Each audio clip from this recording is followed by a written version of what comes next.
All right, day 4. Well, hey everybody, day 4. Today I'm going to send into the cave registration, so you can look. I will send by email, and also I will send by post on the Happy Body Facebook, so you can see that. All right, let's go to the day 4.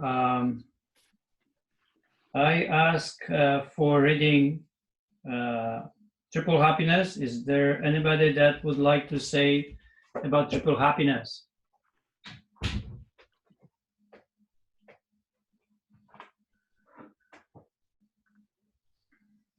That was at the end of the first chapter, right?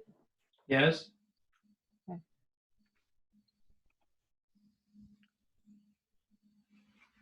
Anybody? Well, something. Yeah, it's Sandy here. Here, let me do this. Hi, good morning. Okay. Hi. Well, my immediate reaction to it was, what's your instant gratification if you need it as motivation? And I don't really think that's what you were writing about.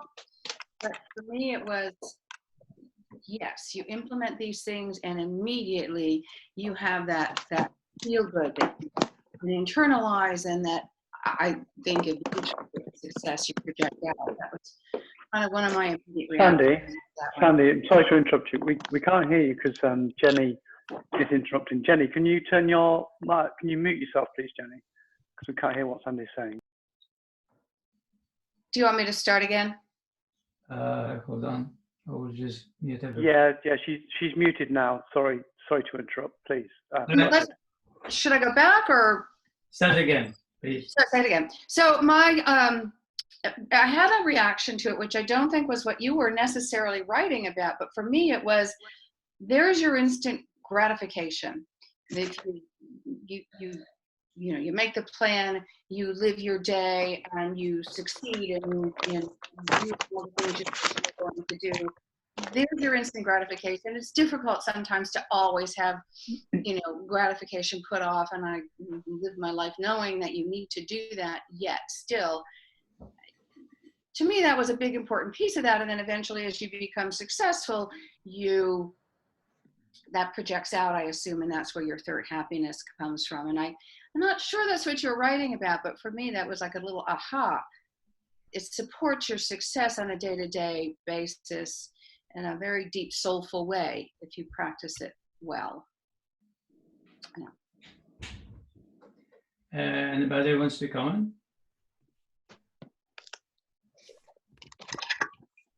I have a quick comment. I think what I got from it was that you need to create some newness in your life. Every day that you wake up, you have to approach it like a new beginning in a way, because that's what's going to energize you for your day ahead.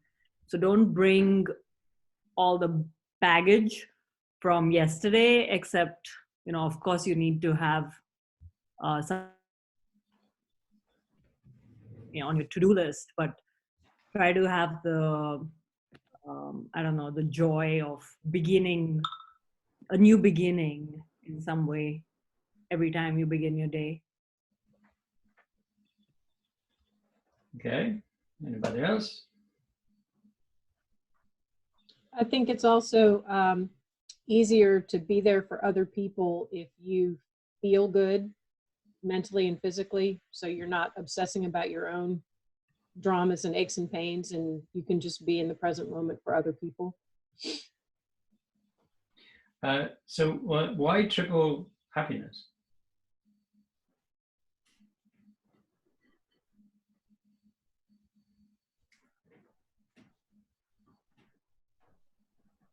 Okay, the happiness of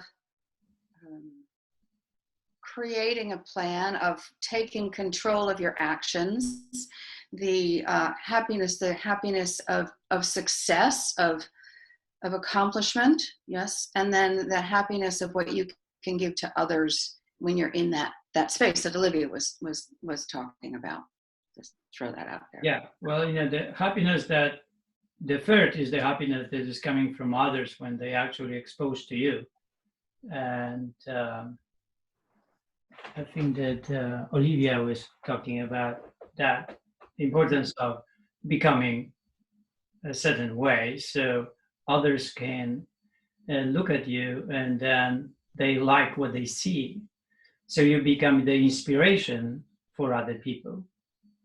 And that is your third happiness. The first is just, of course, the one that you achieve by achieving something, the plan, like you said, and achieving something. And then when you achieve something, the second comes in happiness, that you are proud of yourself, that you made it happen. So that's an important factor, in the process, that we develop this appreciation for ourselves and who we became because of it. So and then there is a third one.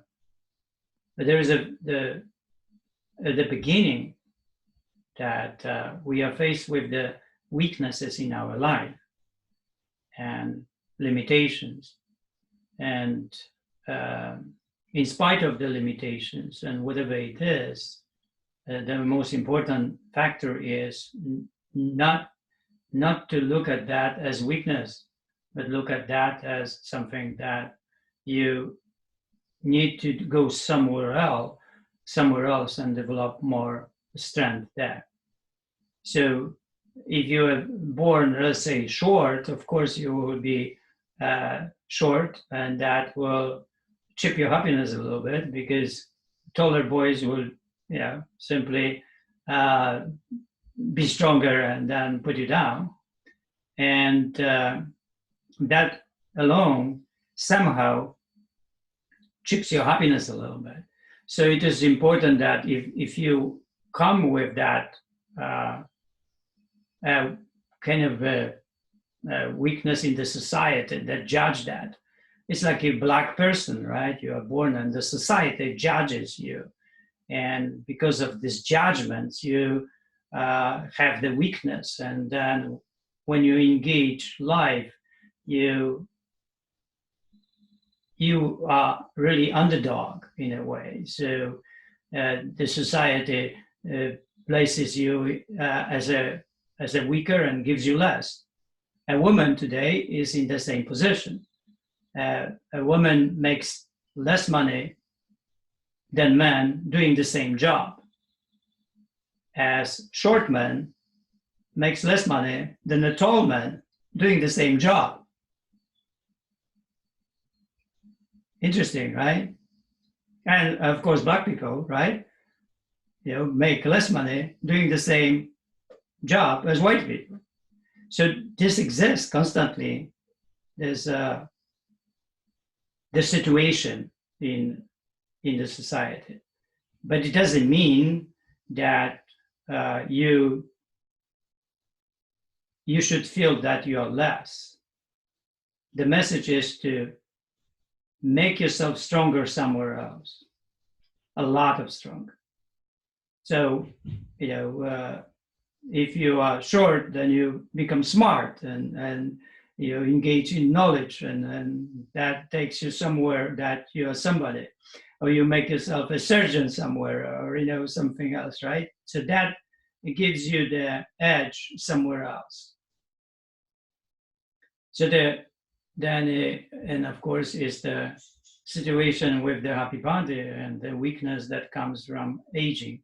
And aging is also this chip of happiness. It chips off you because of you are simply aging, and the body is going through destruction.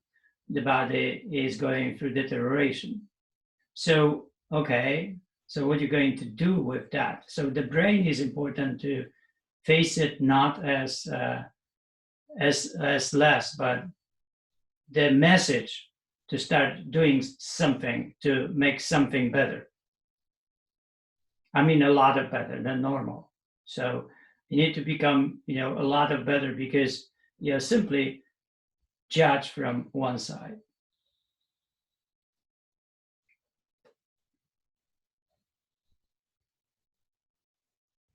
Okay? So in the happy body, let's say you are aging and you have these messages that you have more pains, limitations, and other things. So then you search and you are started dealing with it and finding the plan how to make yourself better than actually something that deteriorates you. So the deterioration is about 2% every year. So no matter what you do, you go down every year, 2%. Your strength, your flexibility, your posture can deteriorate, right? It depends how you live life. Then that's how deterioration works. And in order to be the same, you need to improve 2%. And that improvement, like the antibody points, is actually can be for a long time. And even if you are 8 years old, when you compare yourself to the 80 years old, a lot of better than you, that could give you the message, then you can do something to really get better, a lot of better, because another 80-year-old somewhere there is a lot of better than you. And you have that message, it can inspire you, and you can start doing something about it and creating this improvement of yourself in your own life. So it's important to see also possibility that can come with, with the message of the weakness. Anybody would like to add something about?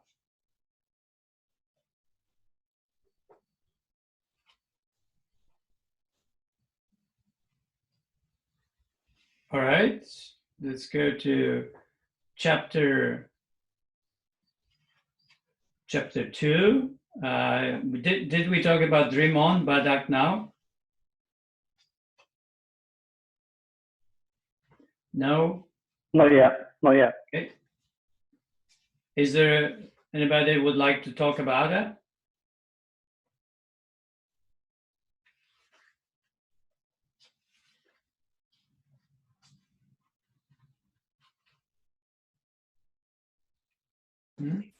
I highlighted one part in chapter 2, which was the part about the false notion of necessities prompting us to fail because we don't know how much is enough.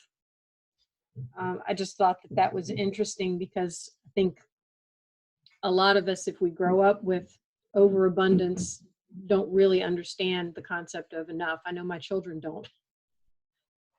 Yeah, it's really a hard concept because we only have the drive for more, but we don't have the concept of what is enough and what to do with the more than enough.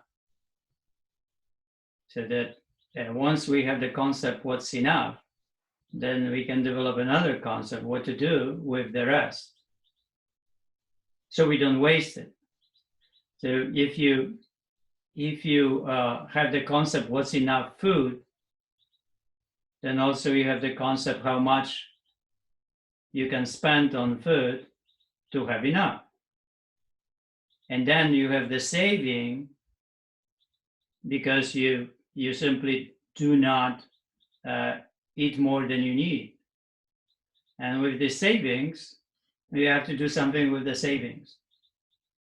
So then you develop the part 2, how to invest the rest and where to put it. But knowing enough is an incredible thing, because knowing enough exercise, let's say, it gives you 30 minutes a day. So it doesn't send you to 2 hours of training in a gym. So 30 minutes a day is enough to create an fantastic or awesome body, like the happy body.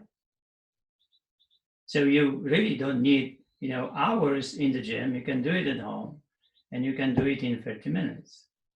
That's a incredible message. So then something else happens. So if the 30 minutes is enough, then you balance something else with food. I mean, your body weight. Instead of exercising yourself to exhaustion, being tired, exhausted, and wasting time. It's a lot of waste of time. That time you can spend in the family, that time you can spend with, friends, or working on something and creating something. Be creative. So enough is very interesting concept, the concept that people pondered for thousands of years. What is enough? Right? Is it, when it comes to food, is very interesting because, controlling yourself when it comes to food is one of the hardest things to do. And to capture really the place where you shouldn't grow from, it is magical, because if you capture that place, then you will not waste. All right?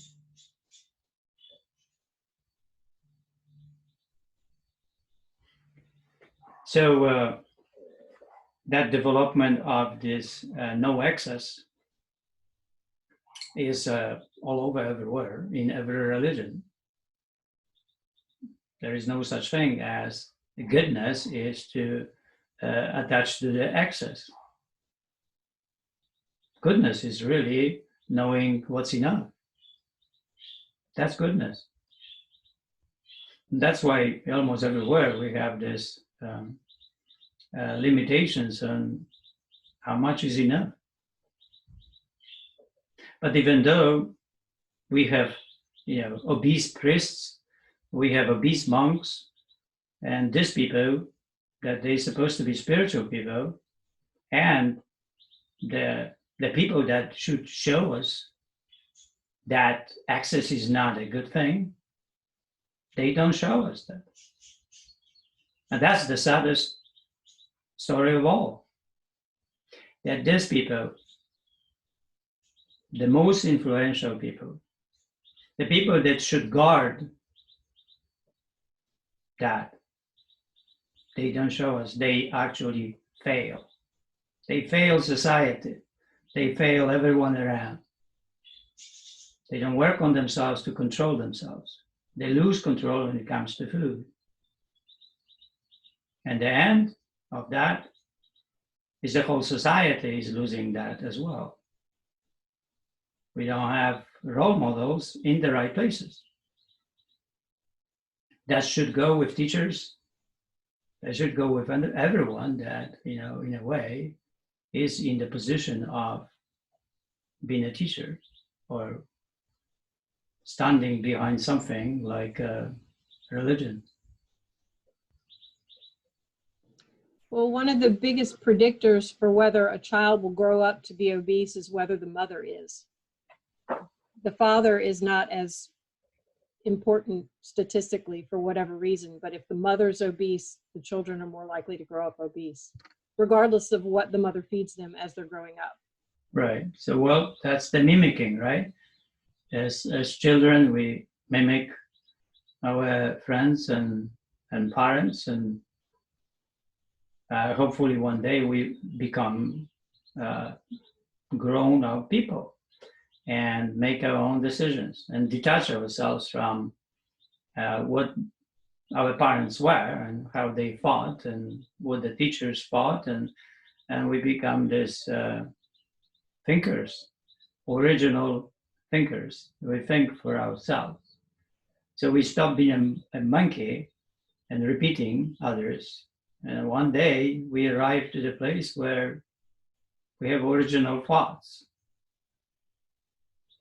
And that's should be any education goal.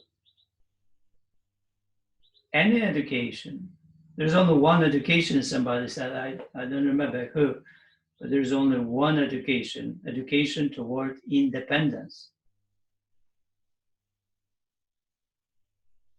Only one. Independence. Independence is the core of being here, learning, becoming. Eventually, everyone should become independent thinker. Independent. So you have your own thoughts, your own ideas. So you don't repeat others. And the worst is, of course, that when you repeat others and really don't even quote them, right? Don't even say that it's not you who said that. That's why, we're kind of losing, the writing protection, because we repeat so much without saying that it is not really you who created that. Aging, I think we covered, so this is good. Chapter 3, vision. Okay. Let me see what this.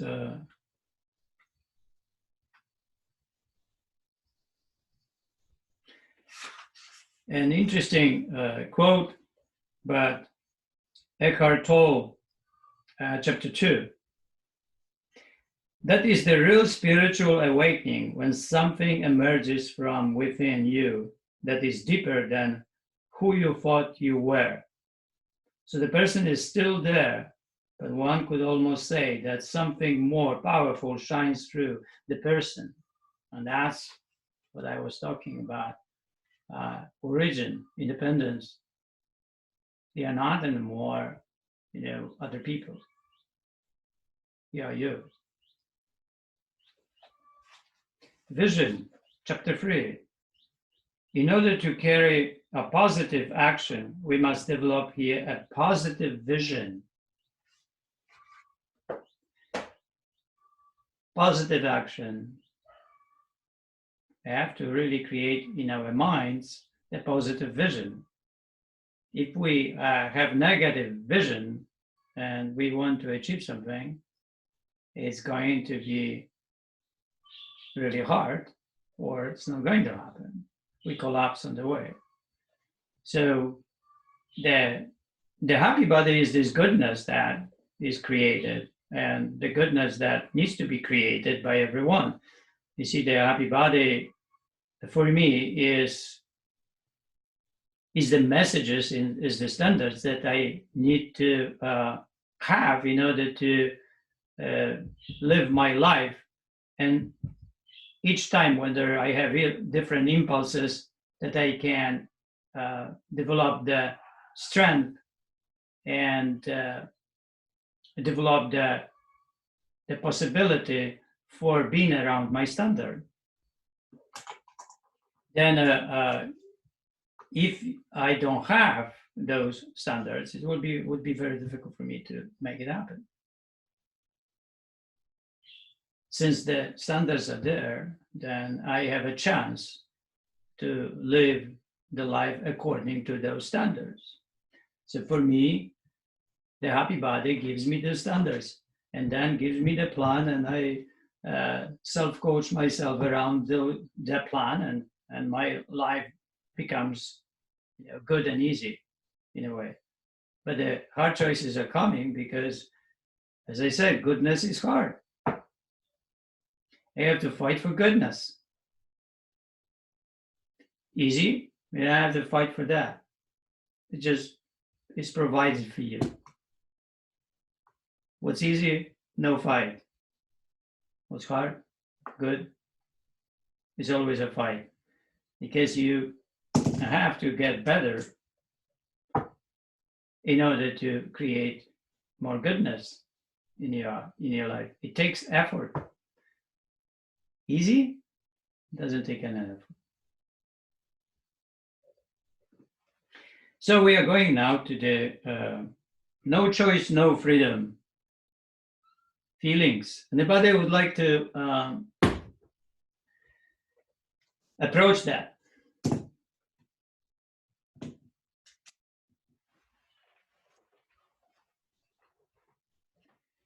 No choice, no freedom. How do you feel about that? We're a quiet group today, Jersey. So this is Margaret in Park City, and Where is my tea? Okay, let me bring my tea. Maybe you will bring some, not quiet.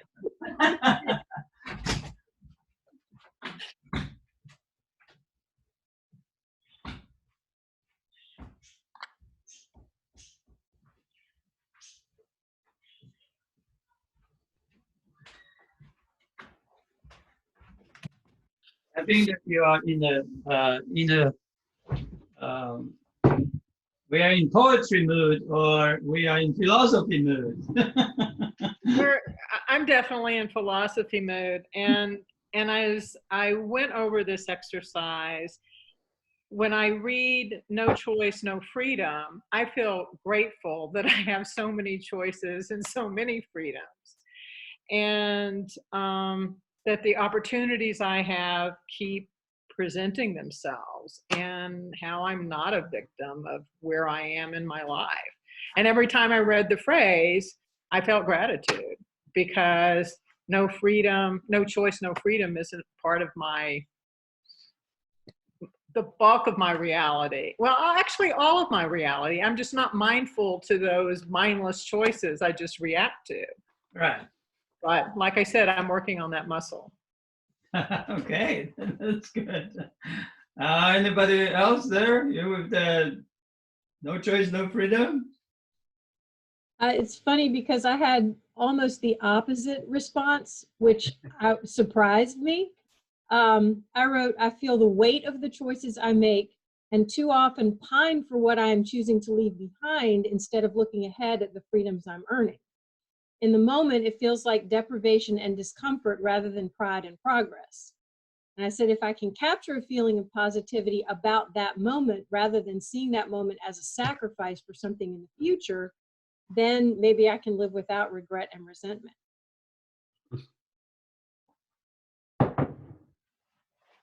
Okay, that's yeah, that's very interesting how you can position yourself into the positive, into the future, and dealing with the situation that there is. But can you give me the example of somebody, no choice in life?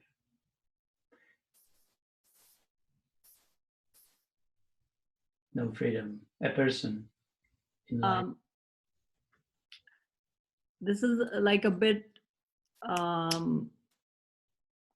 so for example, in the US, it's education, the way it works. For example, like your school district is the public schools. The school districts are based on your neighborhood. So systemically, sometimes the better neighborhoods, the more expensive neighborhoods have the better public schools. So where you are socioeconomically can what access you have. So your choices are limited. Yeah, but you still have choices, right? You still have choices, yes. Yeah, I'm talking about the person, point to the person that is really life and death. That person doesn't have a choice completely.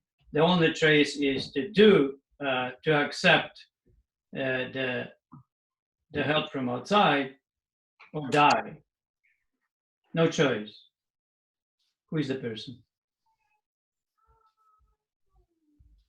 It sounds like a person that's dying of a disease.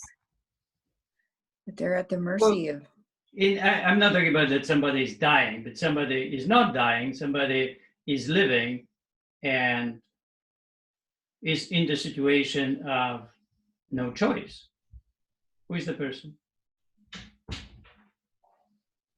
We see these people all the time. maybe a disabled person, someone who's born with like a handicap, But or that's not because that's unfortunate. So this is a different place. I wrote about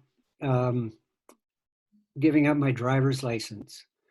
And so if I give up my driver's license for various reasons, then I give up my right to drive. And but I still have my freedom in a psychological sense. On the other hand, if my doctor or my children feel that I'm no longer competent to drive and take away my license, then they've taken away my choice. And by association, they've taken away some of my freedom. Right, And- but nobody could really help you with that, right? It's a kind of the only thing that you have is it's accept the fact that you are in that position, right? Or not. Or not, right? So you can still drive, yes. Yes, exactly. But Yeah. I could, you know, by the same token, just become a curmudgeon because I can't drive anymore and they took it away from me, and so I become the fatalist, right? Yeah, we're looking for another person. Okay. Are you talking about victims, people who think they have no choice? Right. Mm. Yes. Who is that? Lee. Hmm? Oh. Who are the people? Too literal. Who are the people? Right. Who are the people? Could be anybody. I mean, you think about, I think about like someone like Nelson Mandela in prison for 27 years. He still manages to create enormous freedom out of his Still situation. has a lot of choices. Yeah. Yeah. We're talking about the person that really doesn't. Go deeper. Worse than Mandela. The bottom. Oh. Who are the people?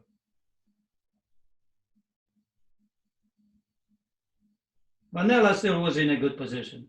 Yeah, well, you Worse- just from what you worse said, than Mandela situation, someone in a gas chamber about to be slaughtered. right? Well, you know, but we live living people today. They are among Okay. us. What? If someone has Right. decided to give up, then they've given up their freedom and their choice. If they've decided not to make a choice and they've just given up. But still, you know, that one is making a choice. I'm talking about people that live around us and then they don't have a choice. Who are the people? You're talking about people like refugees. They have choices. Children They with still have choices. abusive parents or families? They still have choices, right? So children. Inmates on death row. Yeah, they don't have. Well, they still have a choice how they die. You're gonna have to tell us what you're thinking, Josie. Addicts and alcoholics? I mean, Oh, they're in complete the, addict. Yeah, that very close. Yeah, but it's a you know, it's different situation. So I'm talking about homeless and beggars. I'm talking about beggars. The one that doesn't have anything and depends on a dollar that comes from people. That's the bottom. The one doesn't beg, dies. So I'm talking about this kind of a situation. Why I'm bringing this situation so you could feel no choice, no freedom. Now start feeling about the beggar. And somebody that comes in, you, let's say, you come in and you give $1 or $2 to the beggar. What happens from these two perspectives? How do you feel to give $1 or $2 and how the beggar feels?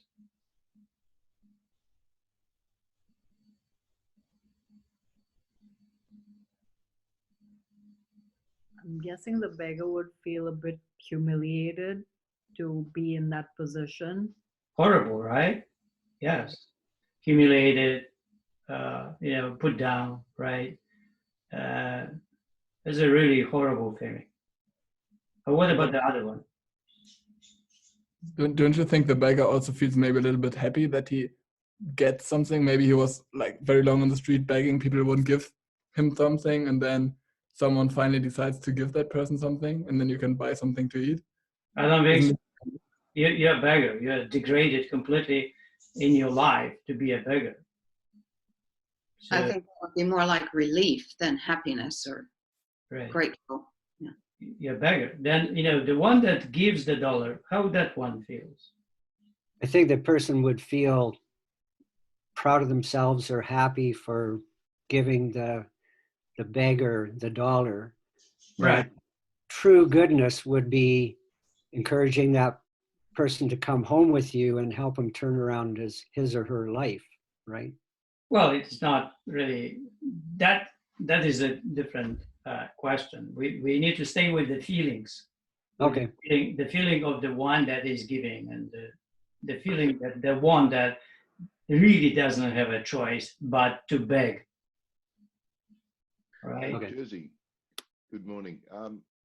In those situations where I've given to a beggar, and I must say I noticed it a lot in the States when I was there, firstly, I felt incredibly grateful that I had something to spare. I had that freedom.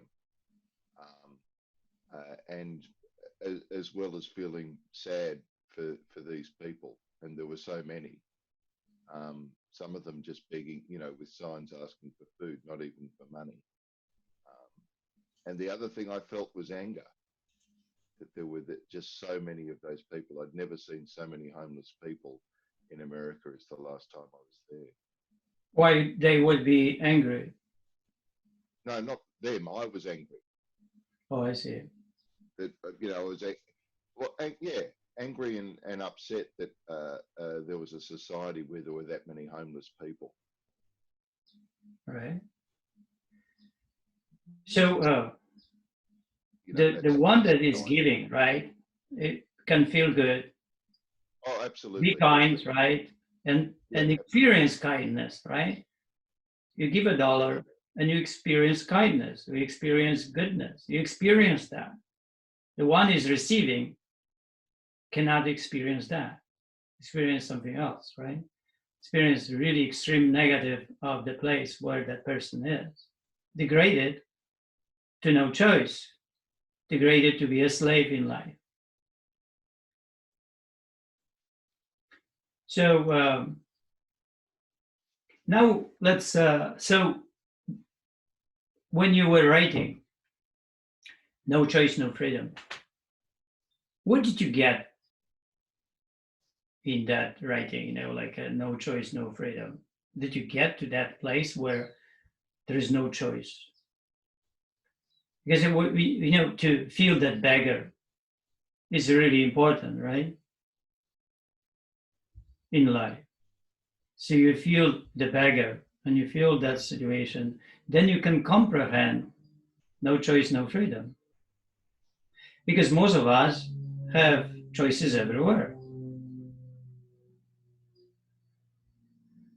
Of course, in communism, we didn't have choices. We were, I met in Redwood City a person that we just, met a stranger and we talked. And then the person asked, where are you from? And I said, well, we are from Poland. Oh, so you are white Negroes? I said, what Negroes? What is this about? And he said, well, that's why we call is from people from Eastern Bloc in the communism. I didn't even know. But I always felt like a slave in communism. It's a horrifying system. I mean, horrifying. You live in communism. It's a horrible thing. You live like a slave. And sometimes you don't know, but you are a slave. So there was a I told you to watch Harriet, the movie. And then she said, I saved 1,000 slaves, and I could save another 1,000. But what stopped them from to be saved is that they didn't know they were slaves.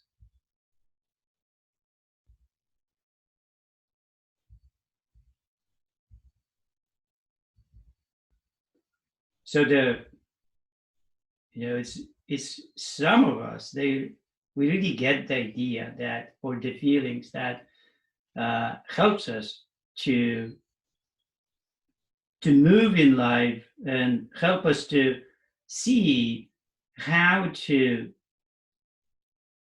work with our choices, how to place ourselves in a position of appreciation, with a position of now taking advantage of the situations. And it comes from really the bottom.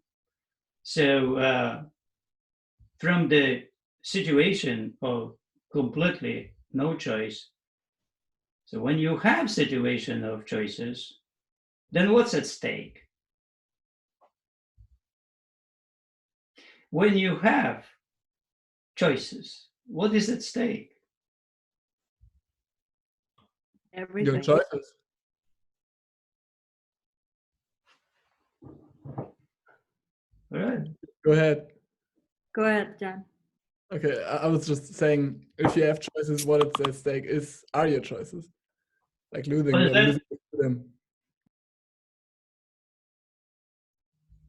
What is it you said? Oh, sorry, I'm saying, if you have choices, what is at stake are your choices, is your freedom. Yeah.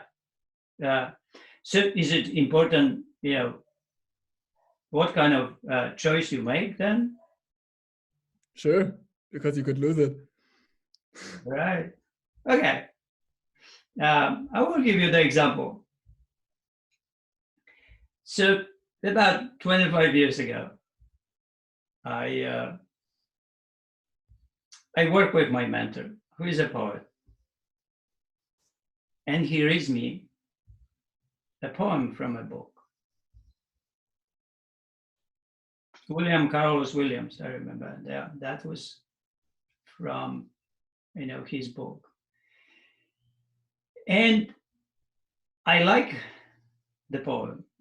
So I asked him to lend me the book. And he says, I cannot do that. And I said, so why? You don't read it? Yeah. So I will bring you, I'll make a copies and I will bring you next week. He said, I cannot do it because it's disrespectful to the poet, the one that wrote. You have to buy the book. I said, really? I said, yeah, well, if I lend you the book, that would be disrespecting the integrity of the one that spent maybe 5 years to write that book. And could be that lives out of the money that the book generates. So I cannot do that. You have to go home and buy books. And I went home and I thought about that. And I never, ever after took a book from somebody to read. I always bought books, no matter what. Somebody offered me the book, I said, no, I will buy the book. See, he helped me to see the situation that I really didn't need anymore something for free. I was not a beggar. And I was not in the beggar situation to accept something for free. And I did it. You remember, Wilford, the situation that I was in. When I was a beggar, then I asked for the welfare. And that was really a begging situation. Then during this time, I found a job and I could live out of it. Not great, very simple, but live without begging. So what I did, I returned the checks. So I could be free. What made me free, I made myself free because I had a choice. Accepting those checks, I would accept myself as a beggar in that situation. And that would be horrible consequences for me. To accept something for free that I really didn't need.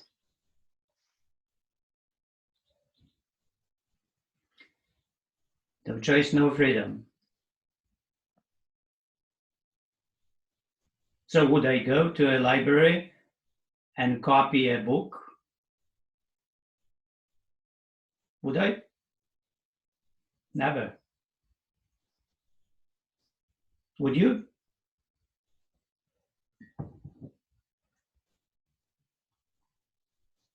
Controversial, but yes, I have. I've taken books and read them and then bought them afterwards because I like them so much. Right. But after this conversation, would you do this?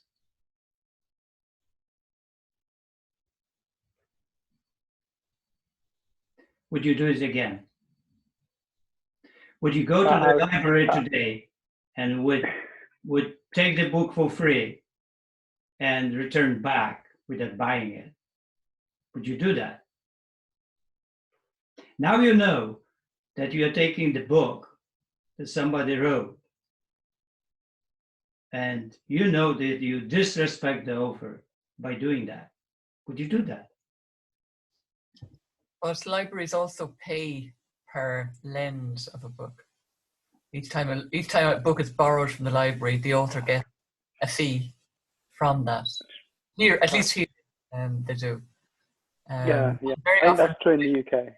writers don't get very much from publishers. They're at the bottom of the pile. So it's difficult to make an argument to say you shouldn't borrow from the library, which is funded by ourselves, to make books available for us. As, I'd rather come on a course and pay the author directly. Anything, imagine a very simple situation.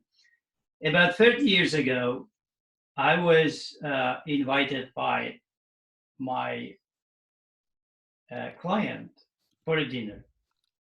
We've never been really for a dinner with Vanilla. There was maybe we were here already a year, and Carl and Lisette invited us for a dinner, right? They live in LA. And we went to this dinner. And after the dinner, Carl wanted to pay,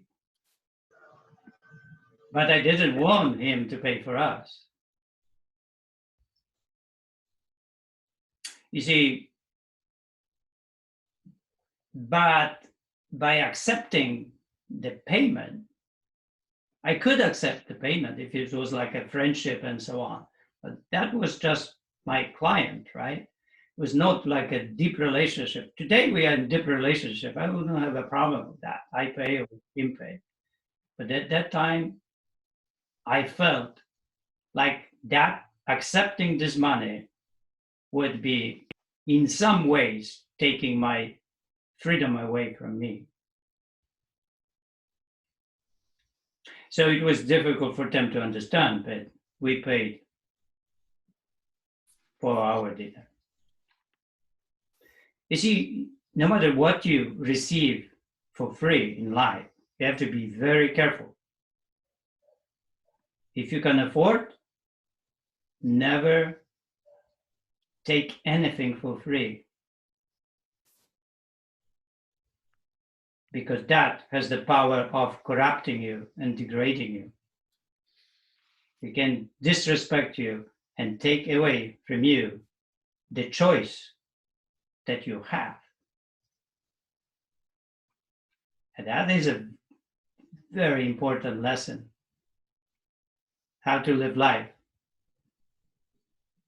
Well, it's like the saying is, nothing is for free, right?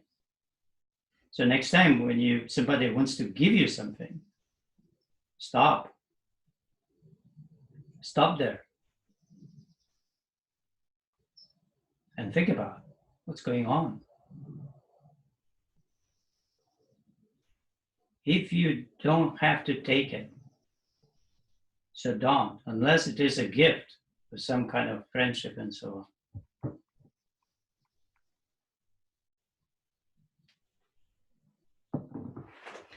All right, I will give you guys 10 minutes.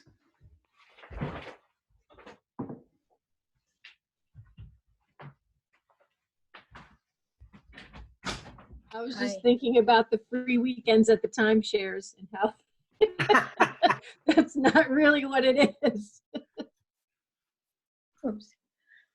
I was just thinking about how come it's easier for me to give than receive. Can you hear me? Yes. Yeah, and I'm just going, ooh, what does all that mean? Well, I think that comes to something that I was just thinking about. I believe that one of the greatest gifts that we can give others is to allow them to do for us and for us to be vulnerable to them. That's kind of a show of love or respect or trust. And I think that a lot of this is a matter of perspective. Are you taking a gift for free? It depends on the situation, and it's definitely a matter of perspective for me. Yeah.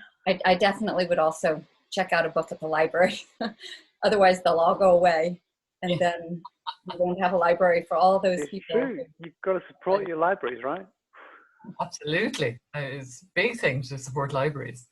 Well, there's this big stink going on with the ebooks now, where the publishers are telling the libraries that they can only have an ebook for so many uses, and then they have to rebuy it.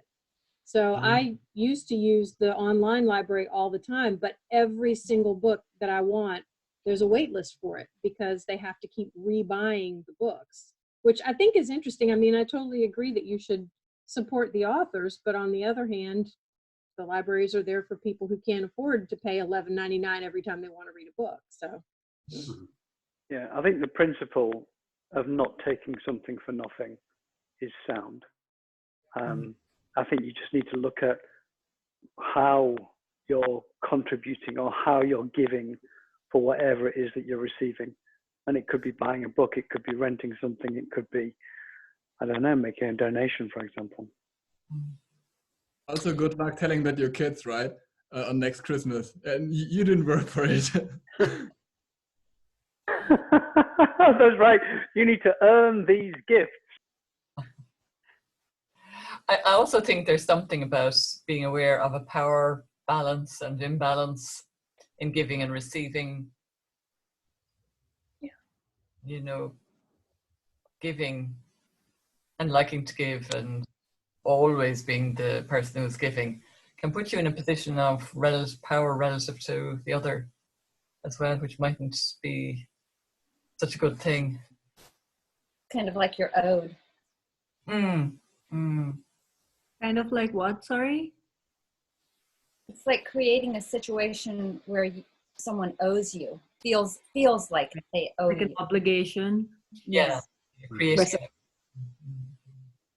Yeah. It's also, I think, like when you're giving something, you're also getting something in return. Like, you know, you're getting a feeling of helping, of thinking about someone else rather than yourself. So free is not always monetary. I guess free is so many things. Sometimes when you get even when you get a gift and you can feel the weight of obligation attached to it, it's a price you're paying. You may not be paying in terms of money, but you are paying in terms of your peace of mind or what you think the other person expects from you in return. So it may not always be just an exchange of currency, but it could be something that you're paying for in other ways. So may Yeah. not be worth it. Has anybody read Lewis Hyde's book, The Gift? Very interesting book about gift culture and the circles within which gifts are appropriate, because the gift will keep circulating. What's the name of that book? The Gift, Lewis Hyde. Okay. Thank you. I think he's American. I'm sure I have it here. Yeah. I think that's one reason that if you allow someone to give to you, you relieve them of the burden of feeling like you think that you're obligated to them. It's hard to put into words. Oh, but thank you. Thank you, Margaret. what Sanjam was saying, if you give to someone, then they feel obligated to you. And so there's kind of the burden of taking a gift. But if the person taking the gift, if the person giving the gift gives it very freely without any expectation, and there's a relationship, then there isn't that burden. That's where the love and the trust comes in, I guess. Right. Yeah.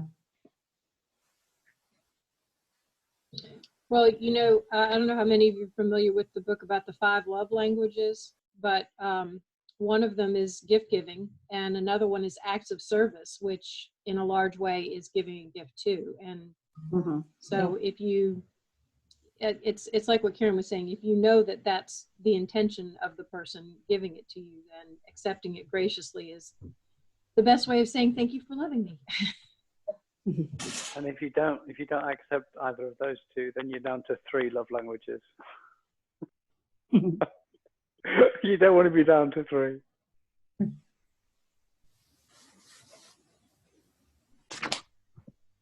Didn't we talk yesterday about intention underneath our actions, so that I can throw something at you or I can offer it to you?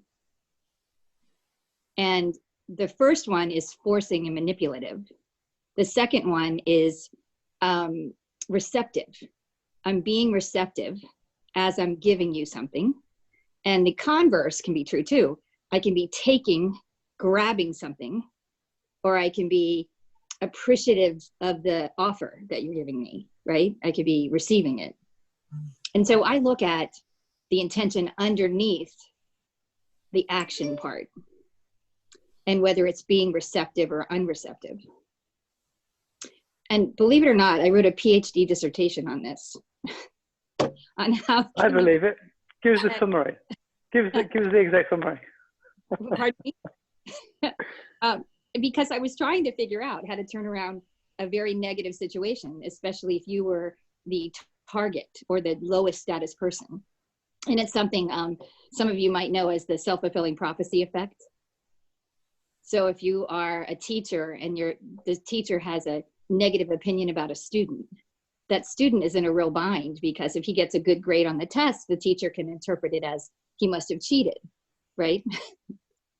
And so anyway, I worked on that dynamic, and to break that was all about how to be receptive in every aspect of your life.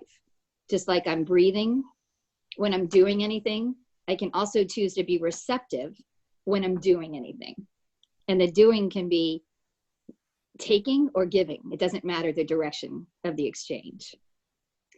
So anyway, I was trying to put together all of your wonderful thoughts on that, and it seems to me, I just wanted to offer that as ideas. What do you think of that? Sounds to me like intention is super important. More important than the behavior. It's not just the physical behavior, it's all the things around it and the way we interpret it. Right.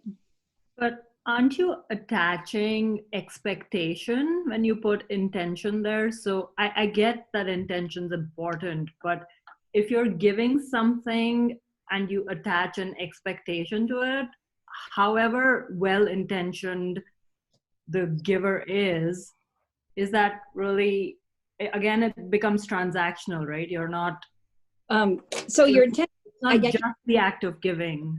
You know, that we're so used to living in this expectation world that, so what it is an alternative to expectations, right? It's actually, my intention becomes the most fundamental version of it is, am I acting with expectation or am I acting without expectation? And so that's another way to think about what receptivity is I'm going to give you some, so for example, I take a friend of mine to chemo and they thank me for driving them. And I say, you're welcome. And then I say, and thank you for asking me to take you. So a receptive viewpoint allows me to see both sides of that interaction and to understand what I get in every part of that interaction. So I, as the giver of the ride, also receive something from having done that. Yes, so if you acknowledge that you've received something, so you've done a good deed, you feel good about it, you feel like you've built the friendship, whatever it is, so you acknowledge that to them, then in a way, does that kind of dissolve their feeling of obligation because they can feel good too? Yes, there is. Absolutely. So there's no reciprocity in the future. There's no imposition of any kind of expectation, because it's like the debt's immediately paid. Everything's happy. Everyone's good. Yes, exactly right. That's exactly what I come to. That's a nice way of thinking about it. Yeah, I've been struggling with something. Sorry, did I interrupt someone? No. I been struggling with something since we've had our stay-at-home order, and I think it's right on target with this question. So I'm in the fortunate position that I have house cleaners and they come every other week, and this came about and we decided that that wasn't safe for us right now. My husband and I are both older. But I know that they need the money. They just do. And I know how many people were going to not pay them and all the rest of that. So I chose to keep paying them. But I didn't want them to feel, I was really struggling with it because it felt like it was something I wanted to do, but it felt like a power play. And it felt like it was somehow degrading. But then, and so we talked about, okay, maybe they can do other things, run errands for us. But then you're like, they're in need, and they need to do this work. Am I really going to send them to the grocery store where they may not be comfortable going to a grocery store? They may not be doing it for themselves, but they do it for me.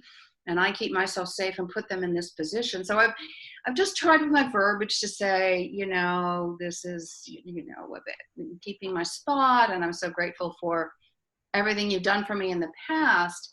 But I haven't figured out a way to detox this, even though I feel it's the right thing to do for them. Like we have a business, so we're still paying our employees not to come to work, and I am calling it that. I'm paying you not to come to work, but there's something a little different about this because they're independent contractors, and somehow or other it's in this conversation, but I'm still not getting there.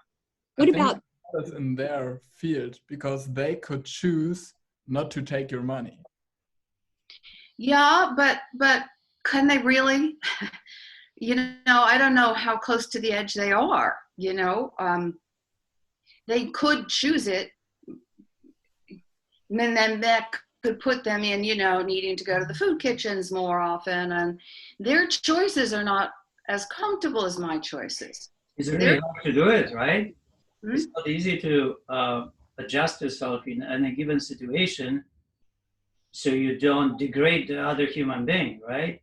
So by offering help, so that offering help somehow has to be the right way, like you're saying, that how to do this and how much is it, right? And so the person doesn't feel degraded, because once we feel degraded, it's a horrible feeling to be put down. And a lot of people, a lot of movies are around, that somebody wants to help, like a rich person wants to help the poor mother, and the mother rejects them, right?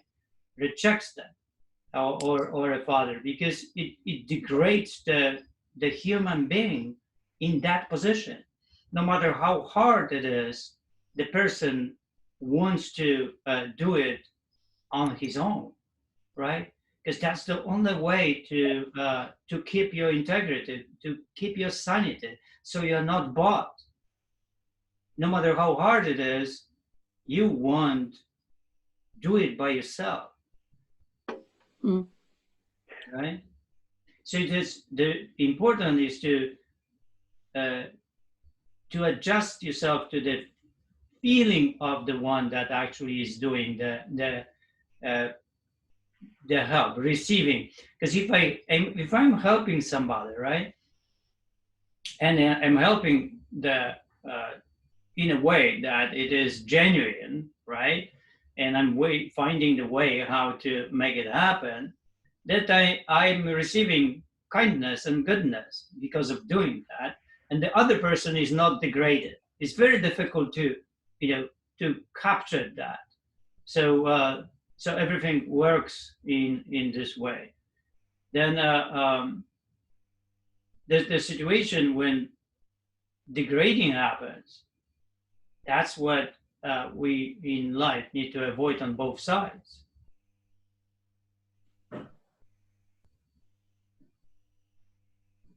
So you would put yourself in the other person's shoes always, to come from a place of empathy and respect, right? Right. So, if you are in life, in a situation to be not a beggar, then don't behave like one, right? If you are in a situation of power and the choice is yours, never give it away. Because once you give it away, you start complaining and blaming and creating a victim out of yourself. So you are given something, but you really don't need that. So we have a lot of this situation in life that we want the sugar company to produce less sugar, right? But we really have the choice of using sugar and how much and so on. The sugar is a good thing too, right? And how much and so on. So once you have a choice and you comprehend that you have a choice, you take over the control over your life and what happens with it. And the feelings start value everything around. If you are a billionaire and you give 10 million to the museum, how do you feel? You don't feel any kindness, you don't feel any goodness, because this value doesn't have any value for you. But if you are a billionaire and you walk on the street and see a person that is scared to walk on the other side of the street, and you go there and you help that person, that has a lot of more value than $10 million to the museum. So there's a value too of what is the value for you. It's not just money, but how much. What is the value that is created for you? Yeah. You have to connect to that value, right? So if you give a tip in a restaurant, right? Like, you are in the restaurant, and okay, what do you do, right? Certain people feel like 15%, other people 5%. What if you can't afford 100%? Do you do that? Well, some people do, right? And that's how it's supposed to be. You have to connect to it, how much you can give. And that can give you the good feeling. But if you don't connect to that value, you will not get it. You will not get that feeling of kindness and goodness. You only feel if you match it really, it means to you something. It has to mean to you. If it doesn't mean anything, that is not an act of kindness or goodness.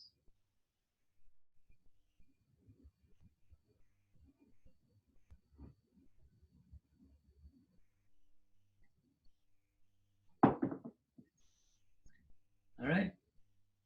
I'm wrestling. To say something? I do. Okay. It's Giannis.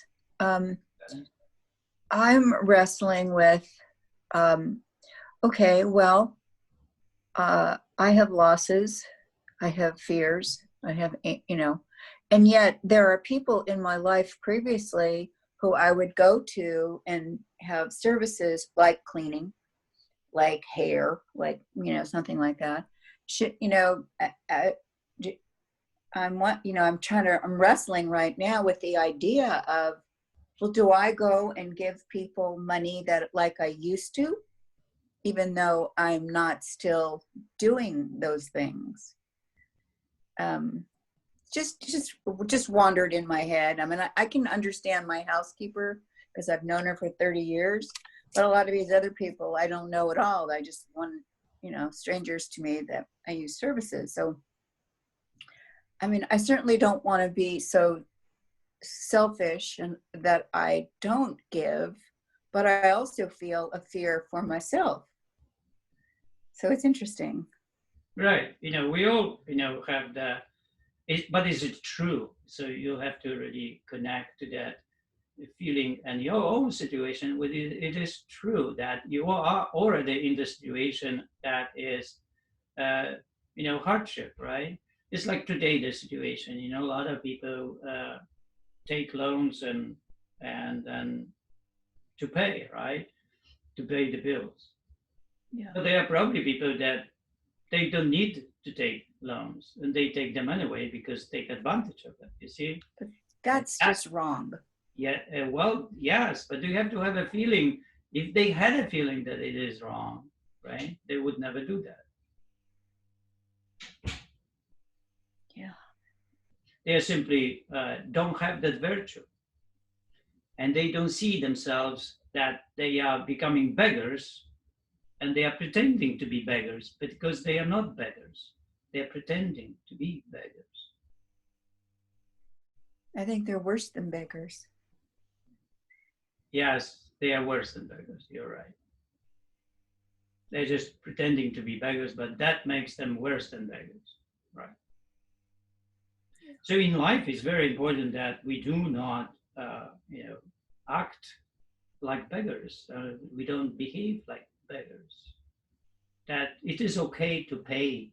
It is okay to help spend money, whatever it is. It's okay. It's a great feeling too.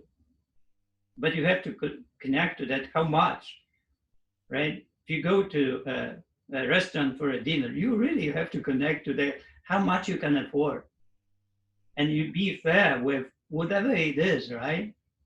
And when you get to that, one thing that you receive goodness, and the other one knows too, right?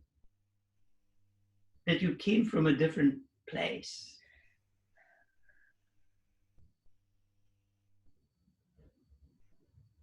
Well, it's like that. Goodness is inconvenient, right? It requires for us to be a good person. Raise, to the level of goodness and behave like one and live that way of life. Of course, after today, you will probably see a lot of situations in your life that you took it for granted, the help or giving and so on and how. So reevaluate that, right? Because it's important. So we are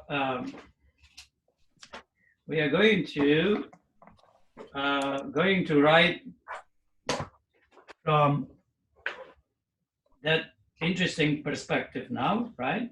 Because it is, I believe.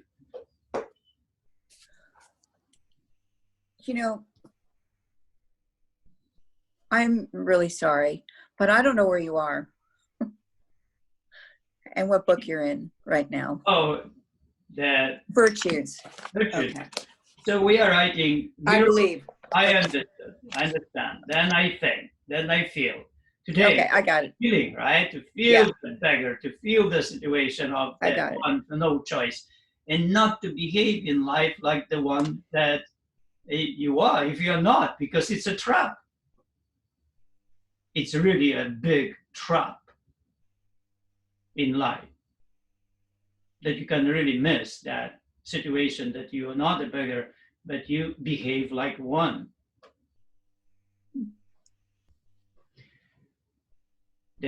Therefore, I believe is coming.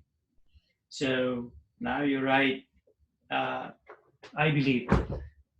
Now you can see how all these proverbs or virtues are so important to spend time with, because if you don't spend time, you can miss the whole value of that, the feeling of it.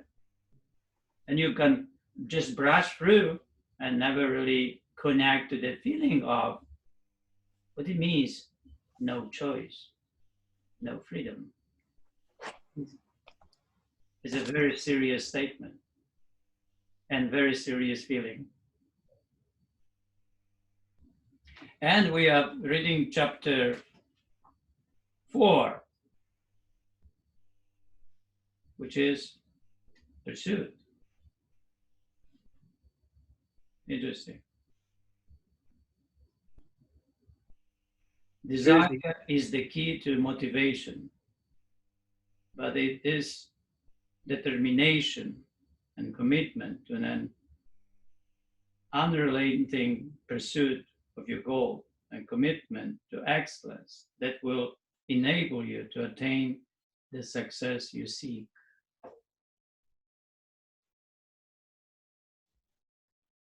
Unrelenting pursuit. Commitment. All right, guys, anybody wants to say something? Could I just make a quick comment? And I don't want to fly in the face of what you said about borrowing or copying a book, but could you tomorrow just give a brief overview of this chapter for those of us who don't have the book, but who have ordered the book? Just so that we have an idea of what the rest of us are responding to, if you follow. Yeah, we are working with the Book of Virtues, right? Yeah, Virtues is okay. It's the one from I Got This, the chapters. Oh, I see. Yeah, we are working with the reading of this book. This I call this book a bedside stories book. Yeah. It is more for reading and keep reading, and it's just the goodness that you read. It's a book of goodness. You read it and you keep reading and keep reading, and something is happening inside of you because of it. Right. And of course, we can discuss certain things from, but it is mostly stories, essays to read. And we don't need to talk even about these things. I Got This. There is no extreme, values of virtues like in a virtues book. Right. These are more stories, good stories to read, and expose yourself to the goodness that is inside the book, and keep reading it, and keep reading it. That's why we tell people to keep that book on the bedside, right? And near the bed, so you can always reach for it and read, and whenever you have time. Yeah. Jerzy, just a quick question. So I think I asked before that. Did you say that we just need I Got This book for this program? Do we need to buy the Virtues book as well? Because I got this on order, but I didn't order the Virtues book. Well, it is up to you, because the Virtues book, either one you don't have to buy, really. Whoever reads, whoever doesn't. You really don't have to, because if I say that you have to do that, then that you will be saying, oh, it was not there and there and there, right? So, well, yeah, but we want to engage. We want to engage. We want but to it's your, but it's your side of the story. You see, if when I work with my mentors and they said, I like this book, then I right away bought the book. So I didn't ask whether we need this book or not. Just like I wanted to read every book that by mentor would read, right? I thought What's there int- might have been pre-reading for the course or something. What's interesting is the only book I have is Happy Body and Virtues, but I wanted, I got this, and it's free on Kindle, but I didn't just want free because I don't always want to have a thing with me to read the book. I want to have the book also. Right. So I ordered the book. How the book is free? The book I is- don't know, but I got it It's free on Kindle. Unlimited. If you subscribe to Kindle Unlimited, it's one of the free books on Kindle Unlimited because I downloaded it to my Kindle and I paid for it. Oh, so I have to change it. It's on my site, right? I don't Sounds know. like it. I don't know. I don't know. Sounds like you should check with Amazon. Yeah, I have to change it. No free books. Sorry. Yeah. And it's really, I don't want to corrupt people and give books for free. That's a horrible thing to do. No, Well, that's what giving people things for free is terrible, isn't it? it is terrible. the Kindle version is not free unless you're subscribed to Kindle Unlimited, which you pay a monthly fee for. So I bought the Kindle version, but for people who already subscribe to the Unlimited on Kindle, for them it's free. Yeah, but it must be something so it's on not my free. side not to be the part of it. That you can talk I'm about. I'm going to change it. Well, thank you for telling me, but that's not right. I don't know how it happened. Well, but it's that- not free because you pay, I don't know, what is it, $10 a month or something? Yeah. Yeah, to If have you- access you to have, the book. you have If to you pay have for that. Kindle. But Jersey doesn't get that. He doesn't get a piece of that. Yeah, exactly. probably. Not only, yes, exactly. I don't get it. And you have the subscription to many books, right? But they should Yeah. check with you if they put your book there. I'm guessing. I don't know. I I'm don't. going to check with them. Yeah, I don't subscribe. To Good luck. I don't know. It'll be in the term. I'm going to check that. They're supposed to. Yeah. It'll be in the terms and conditions. Just explain your position as the struggling author, and I'm sure they'll understand. Well, it's like But that's not virtuous. most authors, right? They live life and they write books, and to respect that would be to buy their books. The most respect would be to buy the books and never, go to a library and take their book. So if you can afford to buy the book, you can go to the library, but you're a beggar. You have to be in the position of a beggar to do that. So you have to be very, very to the bottom of your life that you actually barely live, and then library would be the way to do that. But if you can afford buying books, then don't go to a library. It's not your place. Or you're a giver. Yes, yeah, but yes, exactly. But then you have to be careful how you do that, right?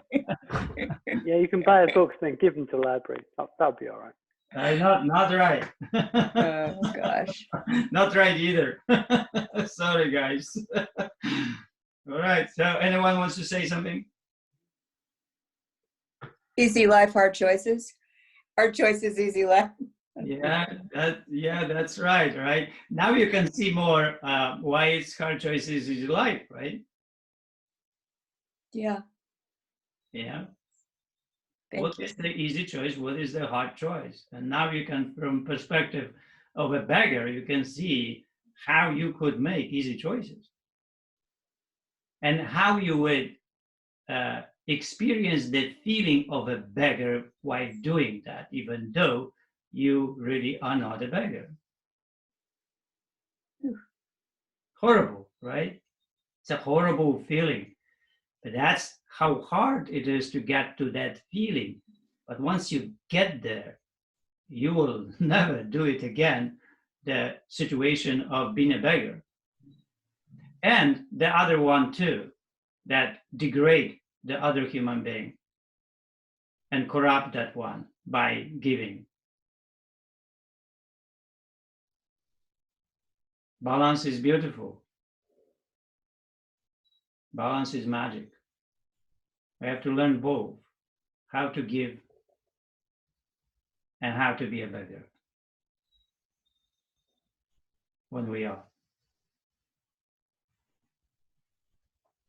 Right, guys? See you tomorrow. Bye now. Thank you. Bye. Thank you. Bye-bye. Bye. Thank you. Thank you. Bye. Thank you.